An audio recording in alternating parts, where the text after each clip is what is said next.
Good afternoon, everybody. This is Bob Johnson at the David Group,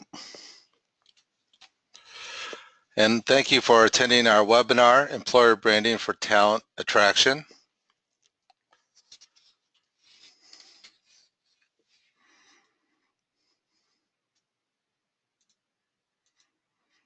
Today's agenda, we have a couple items that we want to cover.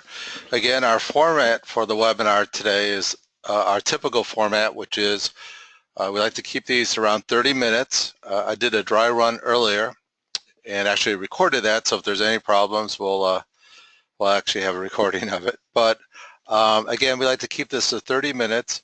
And today we're going to talk about employer branding for talent attraction.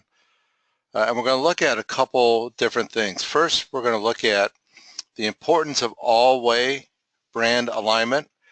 And all-way brand alignment is something that we actually just kind of coined in the last couple of days. So you guys will be the first to experience this. So hopefully, it's a great thing. I think it is. I think you'll enjoy it. We are also going to look at the impact of review sites on employer branding. Then we're going to look kind of at two strategy points related to beyond the basics. And just to explain that a little bit, the thought for this webinar is that, and if you've participated in past webinars, you know that we've talked about employer branding. We've talked about a lot about what employer branding is and our particular viewpoint on employer branding, and we talked about how to execute or activate an employer brand.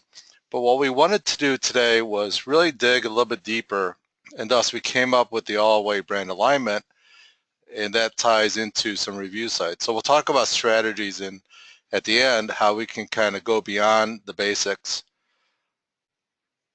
Again, my name is Bob Johnson, and I am the practice leader here at the Workforce Communications, or practice leader for our Workforce Communications practice here at the David Group. Just a few words about us. We are at HR's ad agency, and what we do is we work to apply advertising and marketing practices to help organizations attract and retain talent. When I think about, the work that I and my colleagues in my practice do, we really focus on just kind of two basic things. We work to strengthen employer brands, and then we work to engage people. And we know that if we do those two things, we will help our clients cut their cost of talent.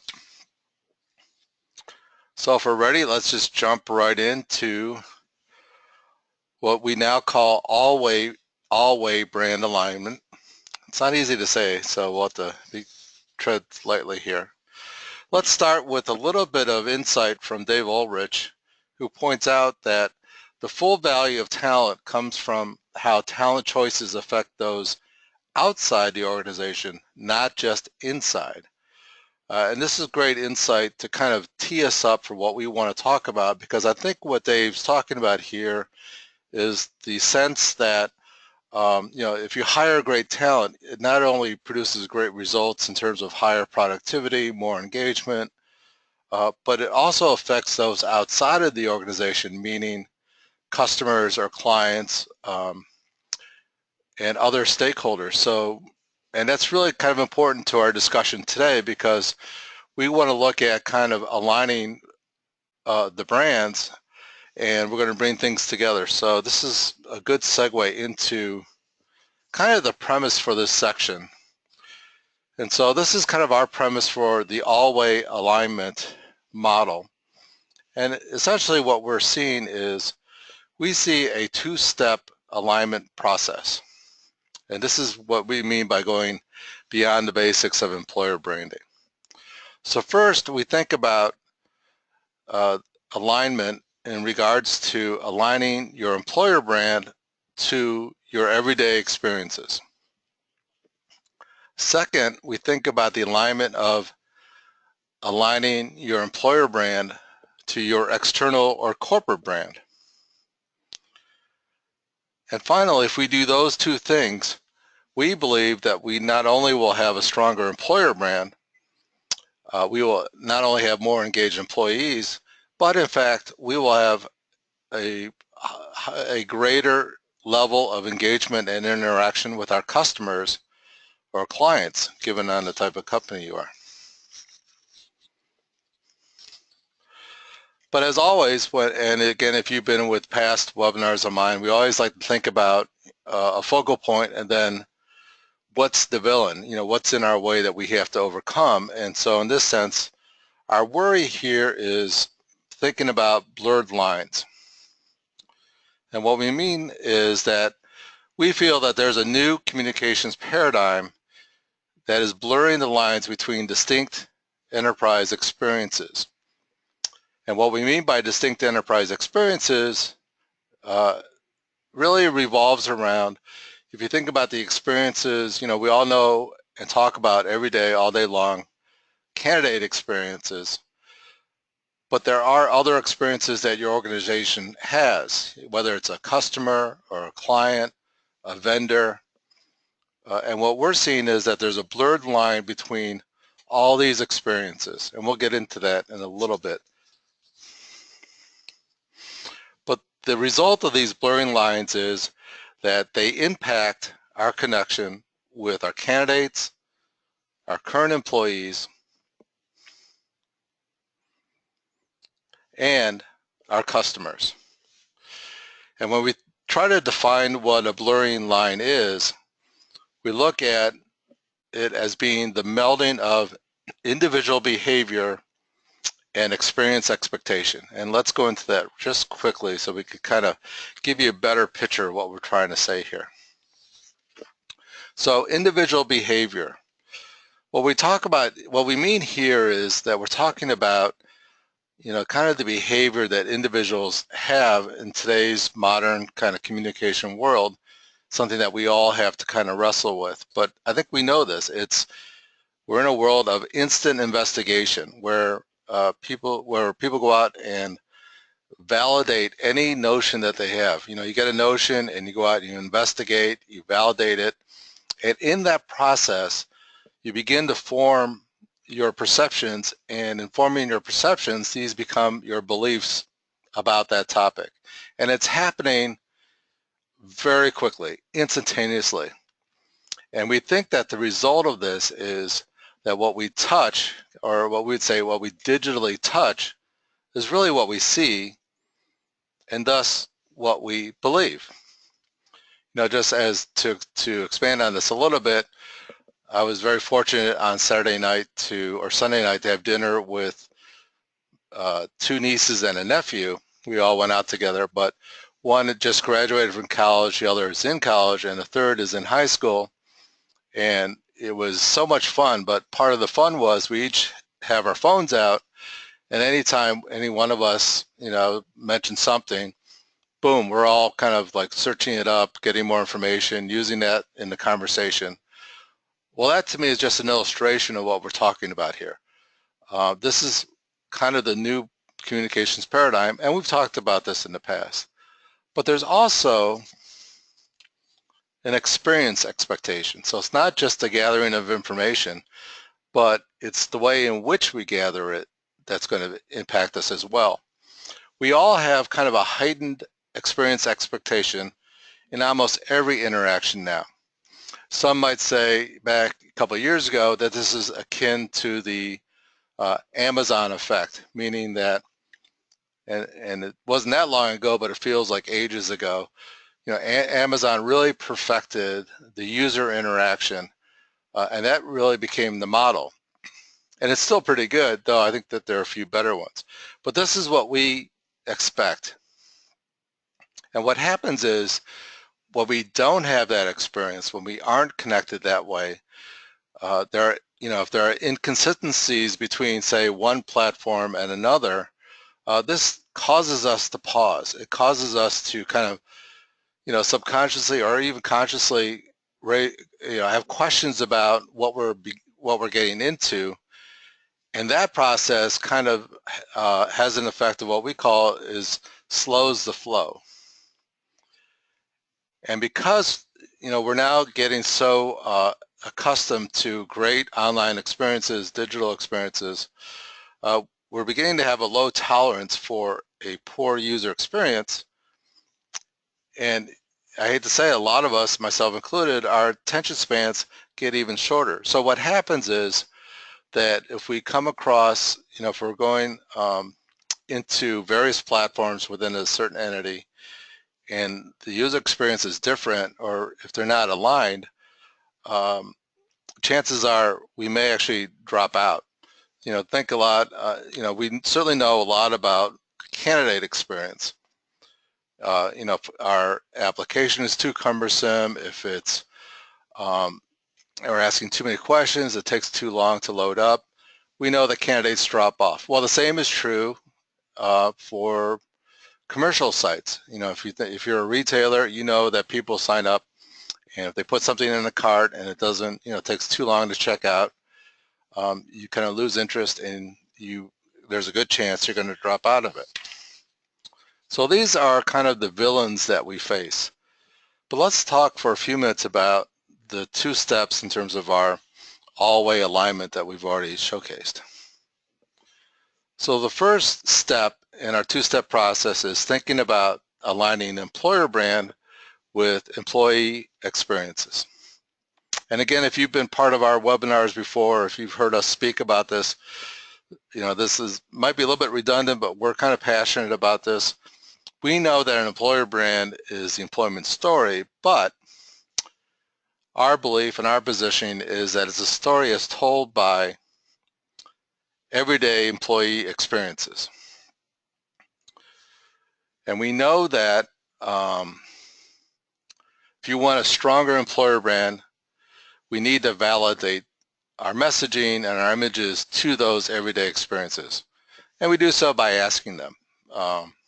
It's not that hard to do, but it does take some time.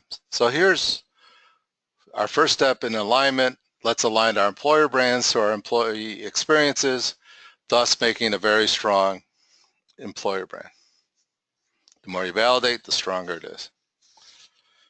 But the second step in our all-way alignment is aligning external brand or your corporate brand to your employer brand.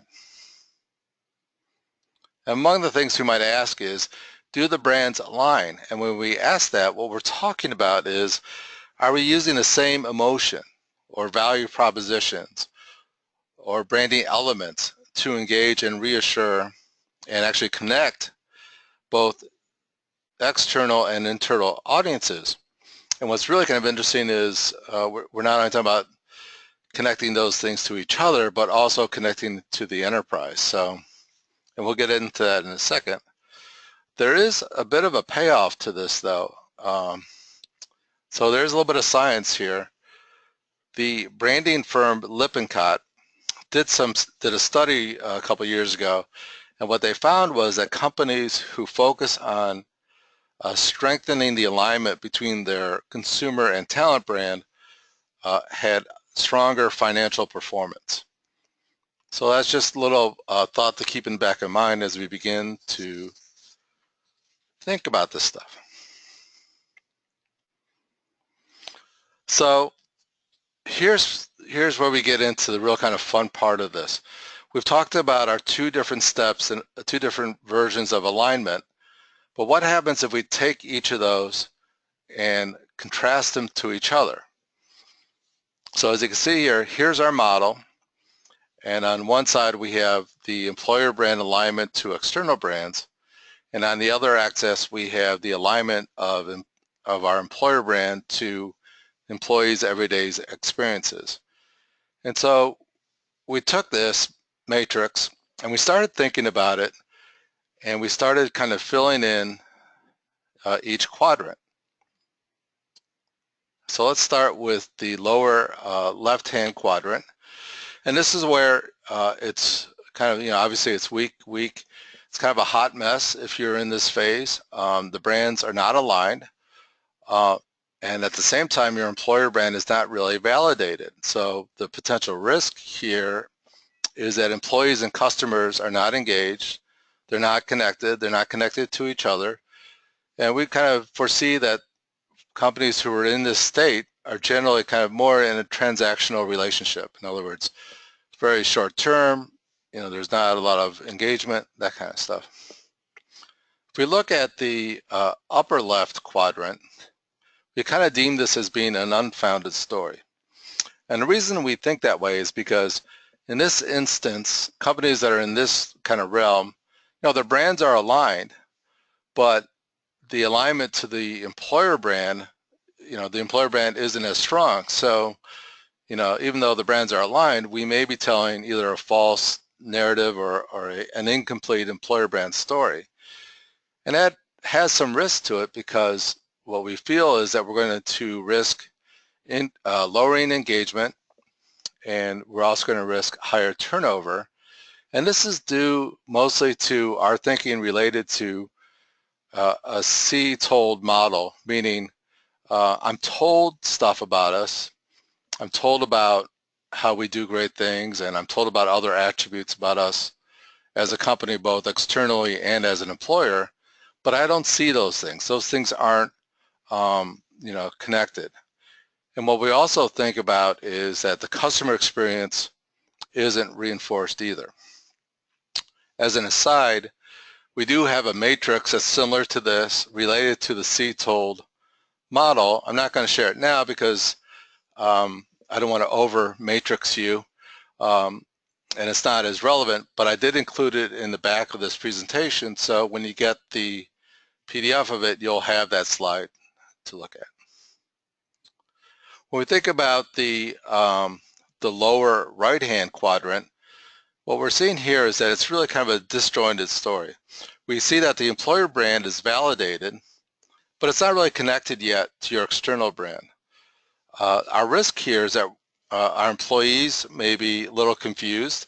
They understand and they have a reinforced workplace experience. They think it's great, and yet it's not resonating outside to the external world. And in terms of interaction with customers, our belief here is that we may be creating a scenario where there are actually two different experiences when it comes to your organization if you're in this state. Think about it like, I have my connections with a company as a consumer. I love them. I'm really interested in the brand. I'm connected to them. I have a great online experience with them. But when I go into the store, assuming it's a retail illustration, it's just disjointed and the employees aren't really connected and they're not reinforcing what they are, from the external branding perspective. And it's less than fulfilling for me as someone who is eager to be connected to the brand, but it's just not happening. So obviously this culminates into where we really want to be, which is strong. And this is where we're living the brand. This is where that brand extension goes from our employer brand to the external brand. Customers are interacting with us. They're feeling kind of our vibe. We feel their vibe. And what's interesting is, from a business perspective, we believe engagement is going to be high. We believe that people are going to want to stay, so your retention is going to be high. And we believe that customers who are really involved, they're going to be yours for life. They're going to embrace your brand. So this is really where the payoff is. And when we think about the Lippincott research, this is where those who work on that alignment, they're all living in the upper right-hand quadrant. Hopefully all this makes sense. Again, you are the first to experience this. So if you have feedback, I would love to hear it. Please shoot me a note, or fill out the survey after the webinar. But we're very excited about this, and we're going to kind of hopefully keep talking about it. But let's move on. Let's talk a little bit about the impact of review sites, and we just touched on this very briefly in the other section, but we're going to dive a little bit deeper here. And in fact, this is a slide from the other section, and what we're going to highlight here are, we talked about how people do instant investigation. So in general, people are doing investigations and they're validating their notions and they're formulating their perceptions and beliefs. And this is so relevant to review sites, because when we think about what On the candidate side, what candidates are doing, they're relying on review sites to validate their ideas and notions about employers. And this is where they really come to formulate their perceptions and beliefs. The truth is that online reviews have forever changed the way we think about what we will invest in, whether it's where we're going to go to dinner, travel plans, the cars we're going to buy, the higher education or any education. If we think about it, online reviews are really the things that shape, and we'll get into this in the next few slides, really shape our actions. And this cannot be more true than for people who are interested in potentially changing their career or changing their jobs or moving to a competitor or not moving to a competitor, or in fact staying with their current employee. People are relying on online reviews, and this is a fact that we're just going to have to deal with, but we'll get to it in a second. So we know that if you kind of break down what online review is, they're really peer recommendations. And we know that peers recommend companies and they're going to influence purchasing.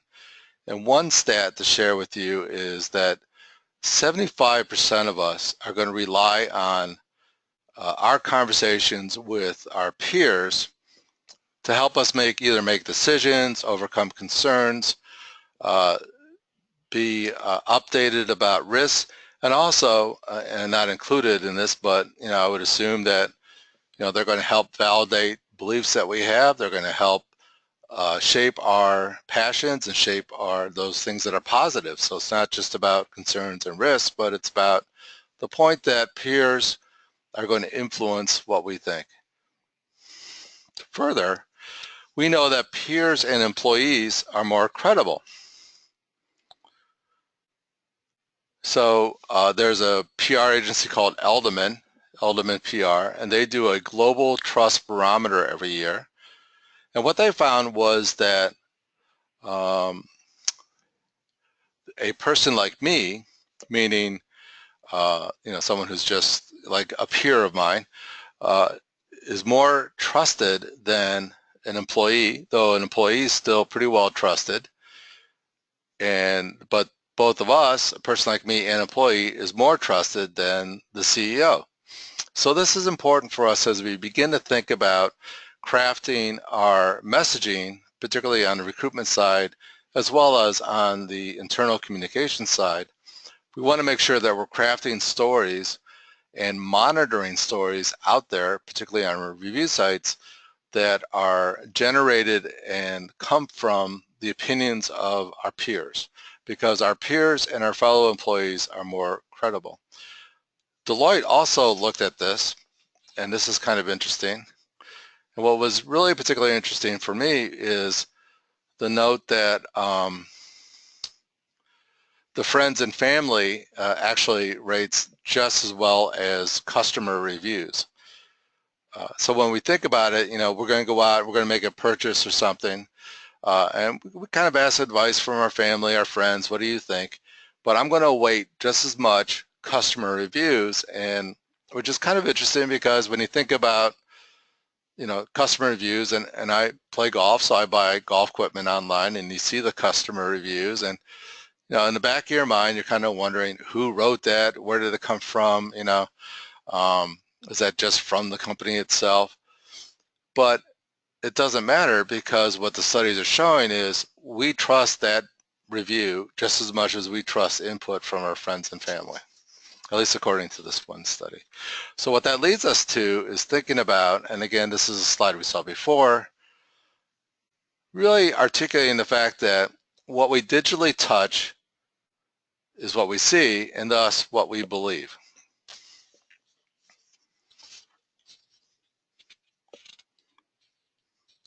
So we have to start learning to love review sites. And I phrase it this way because I'm privileged to be able to speak to a lot of people during the week, and particularly uh, some senior leaders from both HR and the line business. Line business meaning either presidents or CEOs, and it's clear that people are frustrated. People don't get review sites like Glassdoor. They'd rather have nothing to do with it. But we thought about it, and our messaging to you is, number one, we understand that, and we appreciate that. We actually kind of feel the same way.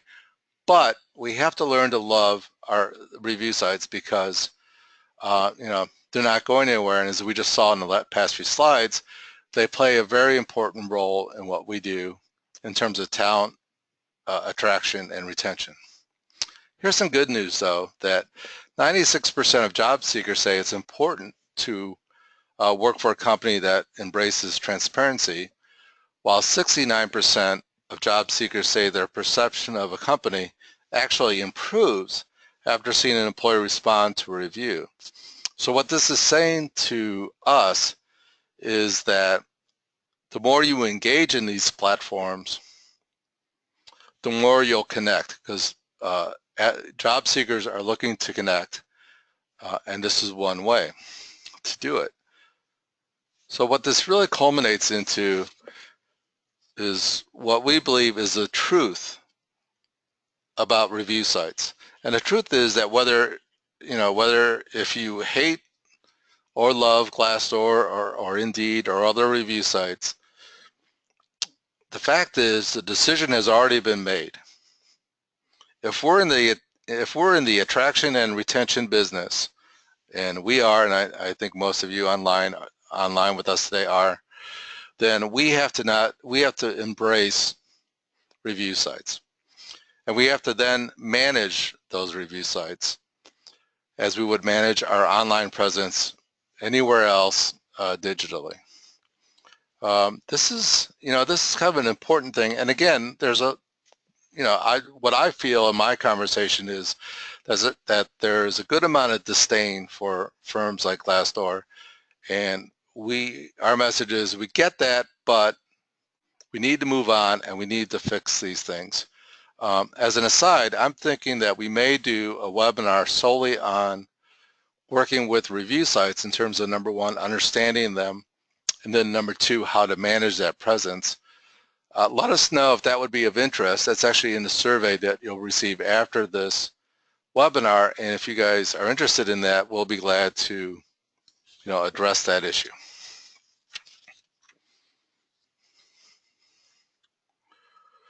So let's go. We got a few minutes left, and let's just get into our last section, which is kind of getting to the strategy beyond the basics.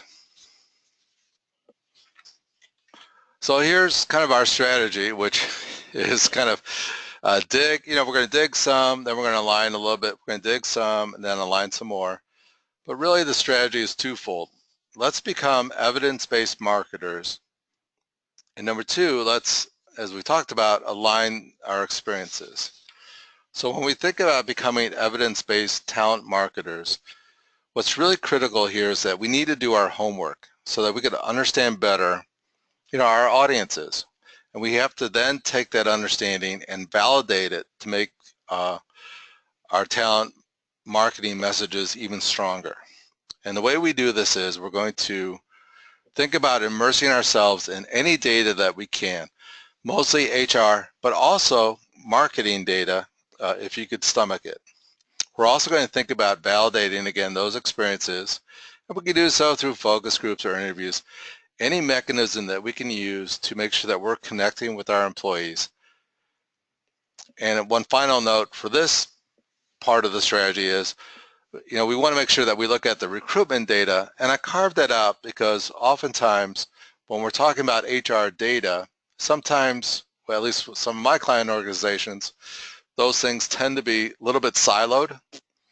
So they say, oh, we have HR data for you, and then you say, oh, but where's the recruitment data? Oh, it's over here. So all we're saying is that there's a lot of rich information about employee profiles, who we're attracting, who we're connecting with in your recruitment data. And our second strategy is to go beyond the basics, is to align experiences. So we want to work with, in this context, with marketing, with line leaders, with functional leaders. We want to all work together to align our external and our employer brands. And we do so by becoming branding experts in your company's or organization's external branding, whether it's the emotions of what you're about, or your value propositions, your attributes, your promise. You know, we're not saying that you have to go and move into the marketing department, but what we're suggesting is that we really need to get immersed into, you know, the knowledge and maybe the language of what your colleagues in marketing are talking about. And then you want to bring that knowledge back to your employer brand, particularly your experience-validated employer brand. And in doing so, we're going to work to create a unified enterprise-wide branding platform. And what we're saying here is that this kind of happens organically, that if you think about, you have HR here, marketing here, and if we work together and we each understand our needs and our particular positioning, the more we work together, the more aligned we become. And many times what we see and we know is that we take a scientific, evidence-based approach, but then we also kind of take an organic alignment approach. And those things together, as we've seen, creates a very powerful impact on your organization. So let me do this. We're just at the time, our time, and I'm checking to see if there are any questions. I don't see any questions. I want to thank you for your time. Again, we like to keep these at 30 minutes. Hopefully you found this valuable. Hopefully it sparks some ideas. I know that this was a little high level and not as tactical as some of the other things we've talked about in the past. But if this has sparked some ideas, let's chat. Let's share some thoughts back and forth. We will be thinking about our next webinar. And if you have ideas on what you'd like to hear about or anything that you'd like us to delve into, we'd be glad to. I would also just tell you that when you do get a copy of this deck, you're going to get an extra slide, our bonus slide. So it'll be your lucky day. You'll get a bonus slide. And this is our matrix related to the see-told model. So again, thank you. And I do hope that you will join us again and have a great rest of the day.